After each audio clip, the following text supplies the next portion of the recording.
Després de mesos al darrere d'aquest projecte, aquests dies el Cuscús es troba en ple procés de gravació del seu nou disc als estudis del Ton de Parets.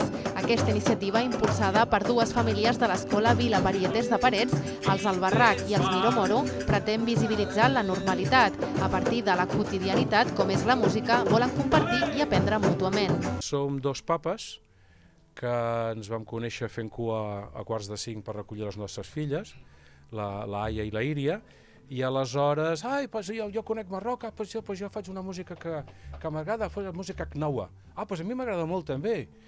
I després van passar els tristos fets de Charlie Hebdo, i aleshores vam decidir fer un cop de cap, a més dels minuts de silenci, les coses aquestes així institucionals, fer alguna cosa concreta.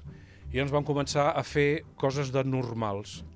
I es diu al Cuscús visibilitzar la normalitat. I som dos famílies normals que involucrem altres famílies, que l'escola ens ha ajudat, que els professors de l'escola és fantàstic, els amics que veieu aquí és impagable, el Museu Etnològic de Barcelona, la Universitat, etc. Amb aquest producte musical de caire intercultural, amb cançons d'arrel tradicional, cantable i ballable, on es mesclen elements catalans i marroquins, pretenen visibilitzar aquesta normalitat. Fusionar el que ja sabem, o sigui, l'Asis em diu, no, tu comença i jo et segueixo. Doncs molt bé, i ens cantava el que cantava quan era petit. I el Pastoret d'on vens, i Vine Marieta que et vull tocar el cul, i totes les cançons tradicionals passades perquè ell toca molt bé el gembri, i aleshores barregem les dues bandes de la Mediterrània, i com que tot va 6/8, la música popular, quasi bé tot el món, va a ritme de 6/8, llavors és molt fàcil. Sol, solet, una munyeira, una sevillana, tot això va amb el mateix ritme.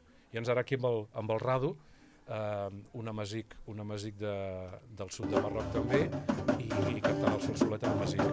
Un projecte que ha nascut sense data de caducitat i amb l'objectiu de cada cop anar aglutinant a més gent. Potser les seves filles, ara també involucrades, continuaran en un futur mostrant la quotidianitat de la interculturalitat.